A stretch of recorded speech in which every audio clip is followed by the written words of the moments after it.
अब हम EP point को देखेंगे। ईपी पॉइंट हमारे ई का मतलब है इंगला और पी का मतलब पिंगला, और तीसरी होती है सुषुम्ना।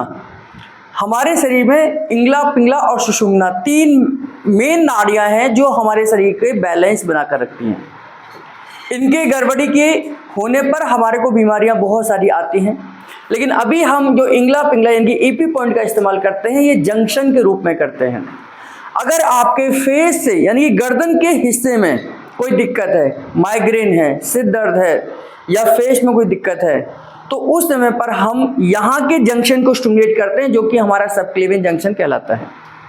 तो फेस या ब्रेन के हिस्से में ब्लड सर्कुलेशन और वाइब्रेट करने के लिए वहाँ पर थोड़ा सा जंक्शन को स्टिमुलेट करने के लिए एक हल्का सा हम वाइब्रेट करते हैं। जैसे गिटार के तार होते हैं, हम गिटार के तारों को हल्का सा ट्विस्ट करते हैं, उसमें से आवाज़ आती है, उसी तरीके से हमने यहाँ पर हल्का सा ट्विस्ट करना है जिससे वो जंक्शन स्टिमुलेट होते हैं और वह उस आगे के हिस्से में ब्लड सप्लाई पहुँच जाती है।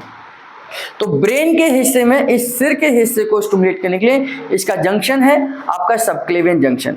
तो यहाँ पर आप देखेंगे, यहाँ पर हल्का सा आपने वाइब्रेट करना है इस हिस्से पर। आप बहुत सारे लोगों ने देखा होगा, कई बार गुस्सा आता है या हम अपने शरीर को टाइट करते हैं तो यहाँ से एक नस आपको खिंचाव देती है, यहाँ से मांसपेशियाँ खिंच जाती हैं, तो ये उभर कर आती हैं। बस हमने इसी जंक्शन को हमने हल्का सा ट्विस्ट करना है उंगलियों से, नाखून नहीं चुभना चाहिए, और आपका ऊपर के हिस्से में वाइब्रेट होगा और आपके सिर की तरफ का जो हिस्सा है वहाँ पर ब्लड सप्लाई पहुँचेगी। इसी तरीके से हमारा दूसरा जंक्शन है हमारे अंडर आर्म्स में, जो कि हमारे दोनों हाथों के ब्लड सर्कुलेशन वाइब्रेशन को क्रिएट करता है। यानी कि हाथों में झंझनाहट हो, हाथों में सुनपन हो, तो उसके लिए हम अंडर आर्म्स में यानी कि आपके नीचे के हिस्से में यहाँ पर आपने मसल्स को लूज करना है और आगे से देना है।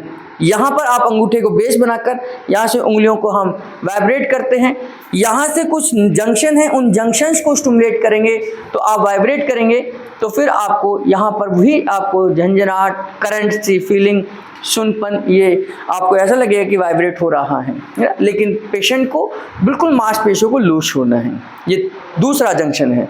तीसरा जंक्शन हम घुटने पर अप्लाई करते हैं कि घुटने के आसपास के एरिया में दर्द है, तो वहाँ पर हम तीसरे जंक्शन का इस्तेमाल करते हैं और एक नर्व जा रही है उसी को हम वाइब्रेट करते हैं। इनको खड़ा करेंगे इसके लिए, और खड़े होने के बाद में आप देखेंगे ये जो पीछे से मांसपेशियां हैं, यहाँ पर एक नर्व है, बस हमने उसी को यहाँ से और यहाँ से, यानी कि ये इनर साइड हो गया, ये आउटर साइड हो गया, यहाँ पर हम हल्का सा क्लॉकवाइज करें, पेशेंट पैर को बिल्कुल लूज छोड़े, ढीला छोड़े, तो यहाँ पर आपको नज़र आएगी और ये बिल्कुल आप ये देखेंगे कि ये वो एरिया है जहाँ पर हमने ये वाइब्रेट करना है, ये हिस्सा। और इसी तरीके से हम दूसरी तरफ, यानी कि अगर हम इधर से देखें तो ये आपको नज़र आएगा, ये हल्का सा जंक्शन ये आपको वाइब्रेट करेगा। ये आपको जैसे ही आप तनाव यहाँ पर डालेंगे, यहाँ से ये नर्व उभर कर बाहर आ जाएगी, लेकिन जब वो टाइट हो जाएगी तो टाइट में आप नहीं दे सकते, तो लूज़ करने के लिए इस घुटने को भी हमने लूज़ करना है और तब आप इसे स्टिमुलेट करेंगे तो यहाँ पर आपको अलग सा वाइब्रेशन आएगा। इसी प्रकार एंकल जॉइंट में ये हमारा चौथा जंक्शन है, यहाँ पर आप देंगे तो ये हमारा जो एंकल जॉइंट है इसके बीच में यहाँ पर ये पॉइंट है, यानी कि ये आपका एंकल जॉइंट है, यहाँ से बिल्कुल तिरछा आप देखें तो ये पॉइंट हमारा ये ईपी पॉइंट होगा।